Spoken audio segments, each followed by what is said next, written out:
Olá, quinto ano, tudo bem com vocês? Vocês lembram que nós estudamos na última aula de história? Lembram? Nós estudamos sobre uma das formas de governo que existem, que é a monarquia, lembram? Que existem 3 tipos de monarquia e nós estudamos as características, as diferenças entre cada uma delas? Então, hoje nós vamos estudar um pouquinho mais sobre as formas de governo. Hoje nós estaremos estudando sobre a organização do Estado brasileiro. O Brasil nem sempre foi como ele é hoje, né? Como é a república que é hoje. E é isso que nós vamos estudar. Então, vejam só, acompanhem comigo. Vamos ver esses períodos aí de história do Brasil para a gente entender como ele era antigamente. Vejam bem, o Brasil, ele recebeu então os primeiros portugueses. Olhem bem lá na nossa linha do tempo, né? Foi bem naquele período laranjadinho ali, após o descobrimento do Brasil, quando os portugueses chegaram aqui, né, no nosso território, e então, a partir daí, o Brasil se tornou parte de Portugal, né? Mais precisamente ali naquela parte verdinha, né? O Brasil fazia parte agora de todo o território que era, vamos dizer assim, administrado por Portugal. Portugal era dono, né? Então foi nessa época aí, a partir de 1530, que o Brasil acabou se tornando parte de Portugal. Mas lá em 1822, o Brasil declarou, né, Dom Pedro I, precisamente, declarou o Brasil como um país independente de Portugal. O Brasil agora seria um país separado de Portugal, independente, não iria depender mais de Portugal. Portugal ficaria lá e o Brasil aqui, 2 países diferentes. Então, foi no ano de 1822 que isso aconteceu, né? Então, nesse período aí, de 1822, né, esse período azul aí que vocês estão vendo na linha do tempo, até 1889, o Brasil teve um período, uma forma de governo chamada império, né? E o país se tornou, então, uma monarquia e passou a ser considerado um Estado. Mas o que é um Estado? Estado, gente, é uma sociedade de indivíduos que compartilham o mesmo espaço, né, o mesmo território, sobre um mesmo governo. Isso a gente fala que é o Estado, né? Então, a partir aí de 1822, o Brasil se tornou um Estado e a monarquia foi a forma de governo que começou a ser utilizada aqui, então, no Brasil, agora como um país independente, certo? Mas assim, a partir desse período aí, quem que reinava, então, se era uma monarquia, né? Então, a partir de 1822, quando o Brasil se tornou independente, quem reinava, então, era Dom Pedro I. E ele reinou até 1831. Começaram a acontecer, assim, umas tensões, uns conflitos entre portugueses e brasileiros. E o que ele fez? Ele resolveu abdicar, renunciar ao trono, né? Ele desistiu do trono devido às tensões, às pressões que ele estava passando. E o que aconteceu então? Ele tinha um filho, né? Esse filho dele seria, como era uma monarquia, vocês sabem, né? Que passa de geração para geração o poder. E esse filho, então, teria que ficar no lugar dele. Mas tinha um detalhe: esse menino só tinha 5 anos de idade, ele não poderia governar, né, um império como o Brasil. Então, esse período foi chamado de período regencial. Por quê? Uma criança de 5 anos se tornou um rei, só que ele teria que esperar até ele ter idade suficiente para governar. Enquanto isso, outras pessoas chamadas de regentes que faziam esse papel, então, de governar o império, até que, então, esse menino, Dom Pedro também, né, chamado Dom Pedro II, tivesse idade para governar. Então, gente, lá em 1840, ele já teve condições de se tornar, então, né, teve condições de ser, então, o próximo imperador. E foi nesse período aí, até 1889, que ele esteve, então, no poder, certo? Agora sim, de acordo lá com a Constituição do Império, que foi elaborada lá em 1824, né, um pouquinho depois da independência do Brasil, independência de Portugal, né, que o Brasil foi separado de Portugal, foi feita uma Constituição lá em 1824. E o que essa Constituição, então, ela estabelecia? Vamos ver? O rei, ele tinha total controle sobre os demais poderes. Quais são os demais poderes, vocês lembram? Que é o legislativo, o executivo e o judiciário. Nós já estudamos qual é a função de cada um deles, né? Então, o rei tinha controle total sobre esses poderes. Não havia eleições para alguém se tornar rei, né? Era passado, então, esse cargo de pai para filho. E o rei, ele ficava nesse cargo até morrer. Por isso a gente fala que era um cargo vitalício. Enquanto ele tem vida, ele fica no cargo.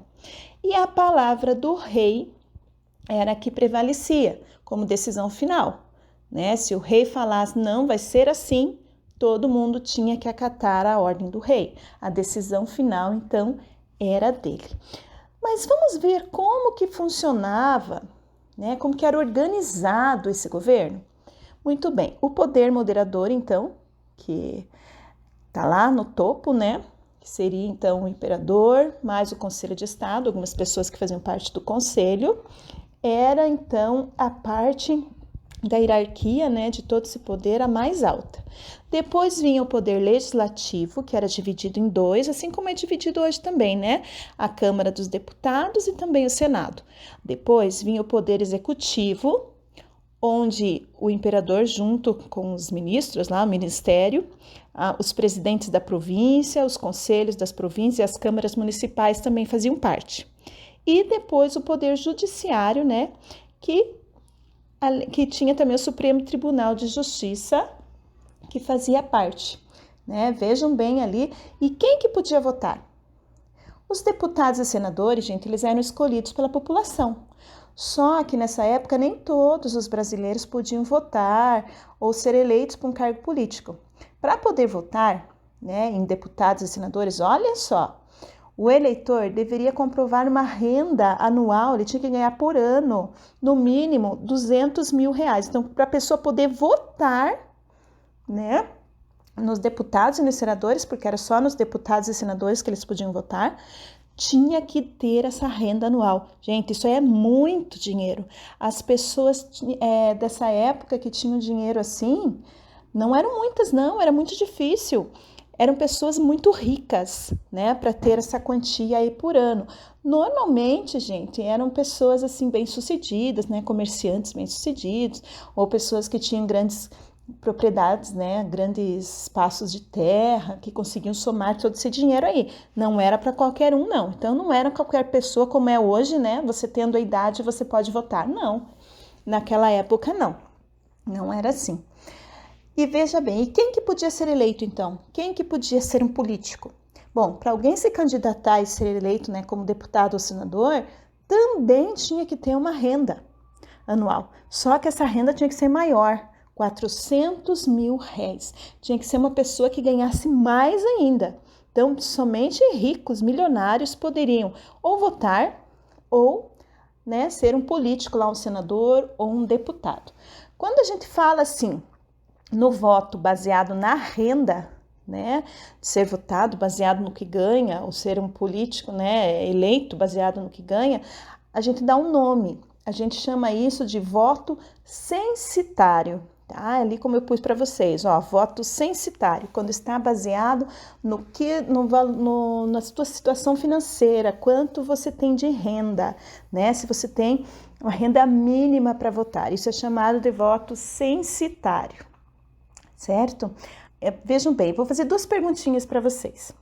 Quais as principais diferenças, gente, e semelhanças entre os poderes executivo e legislativo do Brasil Império? Hein? Quais são as diferenças? E os que existem hoje, né? Do tempo lá do Brasil Império e de hoje. Quais são as diferenças? Nós estudamos já sobre os três poderes, né? Então, quais são?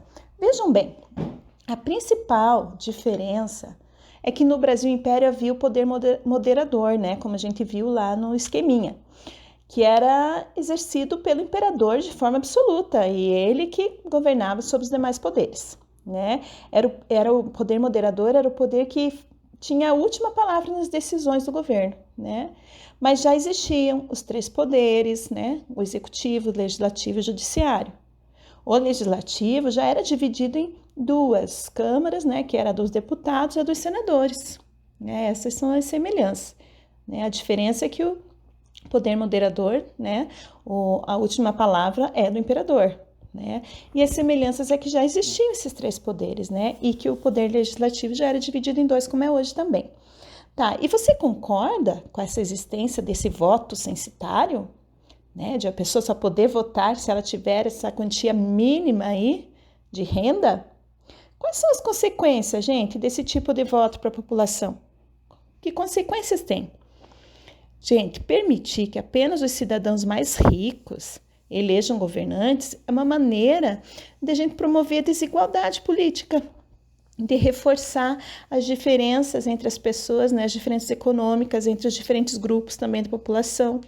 E na época em que isso acontecia, grande parte da população estava excluída do poder e da possibilidade de interferir também até no processo de elaboração de leis. A população não podia participar muito, né? Agora sim, tanto na monarquia quanto na república, a gente pode adotar como regime de governo a democracia. Mas o que é democracia? Tanto lá na monarquia, né, e como em outras formas de governo, o que é? Bom, gente, o conceito de democracia, ele surgiu lá na Grécia Antiga, né? E o que significa democracia? Governo de muitos ou governo do povo. Isso ocorreu lá, gente, por volta do século V a.C., lá em Atenas, onde os cidadãos eles eram livres, eles se reuniam em praças públicas, eles discutiam as leis que deveriam ser elaboradas para o bom andamento lá e funcionamento da cidade, né? Foi por volta dessa época também que a direção da cidade estava na mão da maioria dos cidadãos de Atenas, né? E todos eram considerados iguais perante a lei. Eles entendiam que ninguém deveria ser afastado da política porque era pobre ou porque não era muito conhecido, famoso, né? E nem porque tinha um trabalho, assim, uma profissão onde o trabalho era manual ou não tinha muito prestígio lá na sociedade deles. Para os gregos atenienses, participar da política era um dever, não era só um direito, era um dever, porque ninguém tinha que ficar de fora desse assunto, né? E até quem não gostasse de falar de política era visto com maus olhos, né? Era algo ruim, negativo não falar de política. E além disso, em Atenas, eles não faziam diferença entre quem era governante e quem era governado, né? Todos tinham valor como pessoas humanas, todos. Um governante ele podia deixar seu cargo político e se tornar um governado, né? E vice-versa também. Um governado podia ser eleito e um dia estar governando. Naquele tempo, os políticos e os cidadãos, assim, comuns, eles se alternavam na liderança da cidade, né? Às vezes um que era um cidadão normal, de repente ele era eleito, e outro que já tinha sido político, de repente se tornava também um cidadão normal, né? Isso era um dos fundamentos mais importantes lá da democracia lá de Atenas, né, na Grécia. Agora sim, nós falamos aqui um pouco da democracia, mas e a respeito da cidadania? Olha só que interessante, cidadania lá tinha um significado um pouco diferente entre os atenienses, né? Olha só que interessante. Somente os cidadãos livres do sexo masculino, isso quer dizer que os homens tinham o direito de participar das assembleias, né, da elaboração das leis e também dos cargos políticos. Apesar de todo mundo poder conversar sobre política, né, e dar sua opinião sobre política, somente os homens que eram livres que podiam participar daquelas assembleias com políticos, da elaboração das leis e ter um cargo político também. Nisso, gente, os escravos eram excluídos, não podiam participar, as pessoas estrangeiras também não, as mulheres e crianças. Somando todos esses que eram excluídos, só sobrava 10% da população que era de homens livres. Só esses podiam participar, 10%.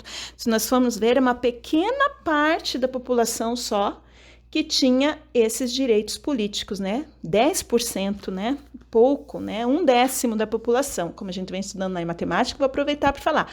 1/10 só da população que conseguia participar desta forma, né? Mas por que era assim naquele tempo?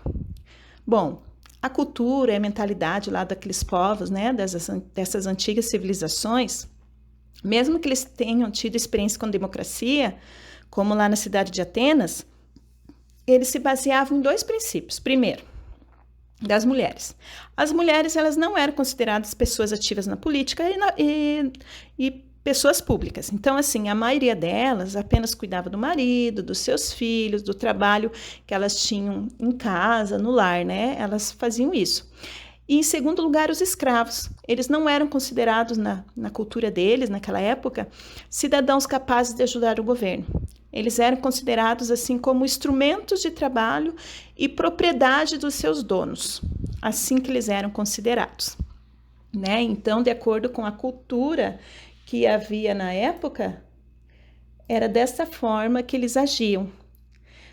Tá, mas e segundo hoje, né, a atual definição de democracia que nós temos hoje? Bom, hoje nós podemos dizer que o interesse dos cidadãos, da população, que deve estar em primeiro lugar no pensamento dos políticos, da administração das cidades, do estado, no país, né? Apesar de todos nós sermos indivíduos, né, e temos nossas preferências, né, cada um gosta de uma coisa, prefere outra, né, temos as nossas particularidades, na vida em sociedade a gente tem um dever enquanto cidadão, né? A gente tem que respeitar a vontade da maioria do povo que foi expresso lá nas leis, né? Por isso é importante a gente participar da política do nosso país, estar por dentro do que está acontecendo, né? Fiscalizar como que os políticos estão governando, se eles estão fazendo o que a gente pediu ou não, de acordo com o que prometeram também quando estavam para ser eleitos, né? Se eles estão promovendo e cumprindo as leis para que toda a população seja agraciada com isso, tenha os seus benefícios, né? Agora, para vocês entenderem um pouquinho mais como que está a nossa democracia hoje, principalmente aqui no nosso país, vocês vão assistir um vídeo.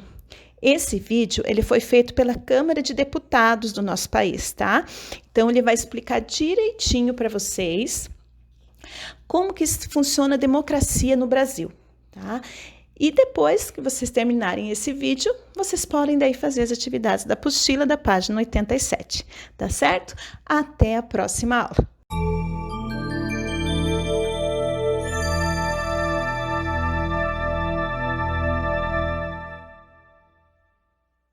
O que é democracia? O termo democracia é o resultado da combinação de 2 palavras gregas, demos, que significa povo, e kratem, que significa governar. Democracia é o governo do povo. Ela se difere da monarquia, que é o governo de um só, o rei. Muitas vezes, o rei, além de ser o governante, era considerado possuidor de alguma característica especial, como o direito divino de governar. E também é diferente da aristocracia, que é o governo de alguns poucos. Também na aristocracia, há uma ideia de que os que governam têm alguma diferença em relação aos demais, como o nascimento, a quantidade de riqueza, etc. Na democracia, todo o povo toma as decisões básicas e mais importantes com relação ao viver em comum, ou seja, as políticas públicas. Ou, nas palavras de Abraham Lincoln, que foi um importante presidente americano, a democracia é o governo do povo, pelo povo e para o povo. Do povo, porque o poder maior, chamado de soberania, é um patrimônio coletivo, pertence a todos. É necessário que todos participem da tomada de decisões que afetem ao coletivo. Pelo povo, porque aqueles que exercem o poder são também pessoas do povo. O exercício do poder não torna ninguém diferente, como se imaginava, por exemplo, em relação aos reis nas monarquias absolutistas. Para o povo, insere uma dimensão ética no governo, que deve se voltar para o bem comum, e não para o favorecimento de alguém ou de algum grupo específico. A forma como as decisões coletivas são tomadas depende de um acordo prévio sobre algumas regras básicas, normalmente constantes da Constituição de um país. É aqui que os parlamentos têm uma importância especial e estão cada vez mais associados de forma inseparável ao conceito de democracia. As casas legislativas, com suas regras para o debate e para a tomada de decisão, tornaram-se os espaços por excelência para a construção de entendimentos que tenham legitimidade, ou seja, que tenham validade. Essa legitimidade vem do fato de que as pessoas que participam das decisões, os deputados, por exemplo, o fazem como representantes de todo o povo do país. Por falar em representantes, na sua aparição histórica mais famosa, em Atenas, na Grécia, a democracia era exercida diretamente por todos aqueles considerados detentores de direitos de cidadania. Mas, ao ressurgir nos últimos séculos, a democracia se tornou a forma de governo de países grandes e muito povoados. Os problemas com os quais as sociedades têm que lidar também se tornaram mais complexos. Por isso, adotou-se uma democracia indireta ou representativa, na qual algumas pessoas são escolhidas, de tempos em tempos, para exercer as atividades de governo. Nos nossos dias, a principal forma de escolha é a votação, com cada eleitor tendo direito a um voto. Esse é um princípio importante da democracia, a igualdade de todos os cidadãos em termos de prática política. Para você guardar bem, democracia é uma forma de governo na qual o povo tem soberania e toma as principais decisões sobre a vida em comum, seja diretamente, seja por meio de representantes escolhidos em eleições periódicas. Até a próxima!